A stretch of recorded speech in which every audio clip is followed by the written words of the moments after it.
akan menjelaskan materi peta konsep dengan judul klasifikasi industri dan industri manufaktur.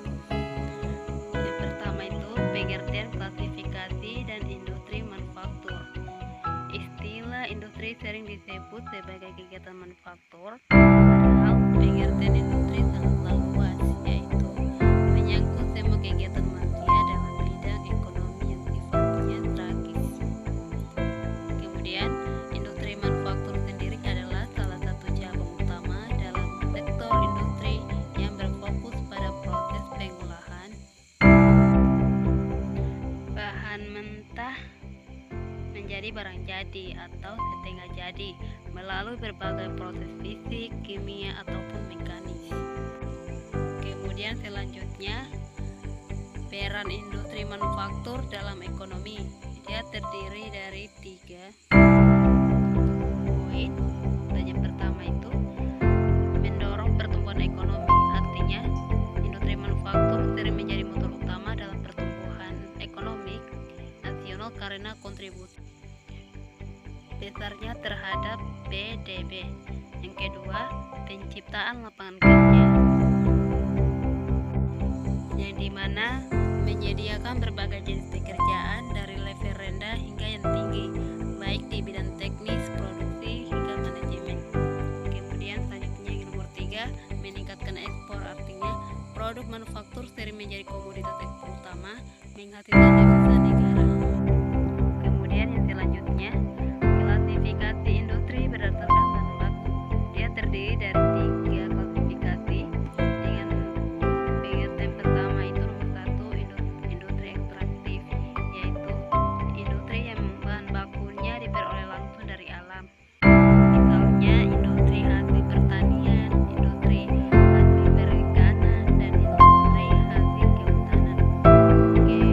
Kedua, industri non ekstraktif, yaitu industri yang mengolah lebih lanjut hasil-hasil industri lain. Misalnya industri kayu lapis, dan industri kain.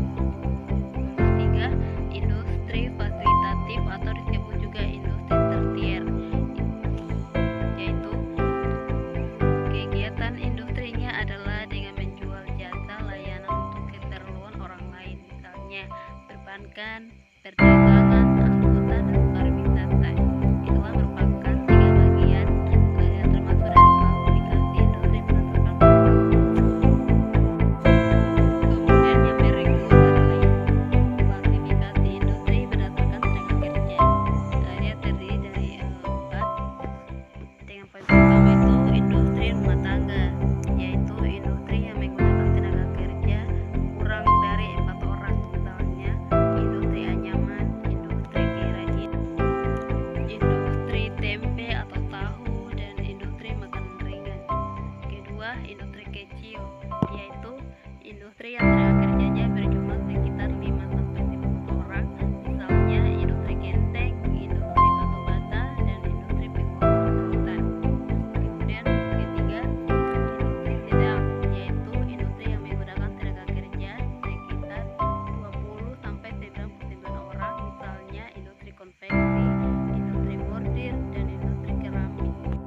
Kemudian terakhir, 4, industri besar, yaitu industri dengan jumlah tenaga kerja lebih dari 100 orang. Misalnya industri tekstil, industri mobil, industri besi baja, dan industri pesawat terbang.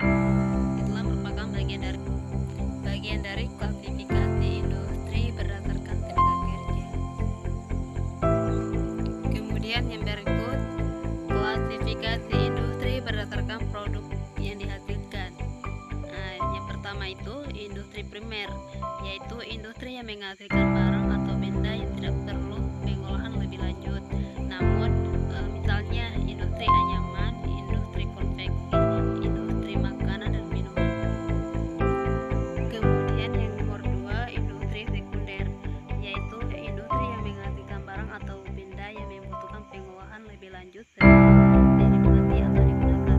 Misalnya industri pementalan benang, industri ban, industri baja, dan industri tekstil. Yang ketiga, industri tersier,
surat keputusan menteri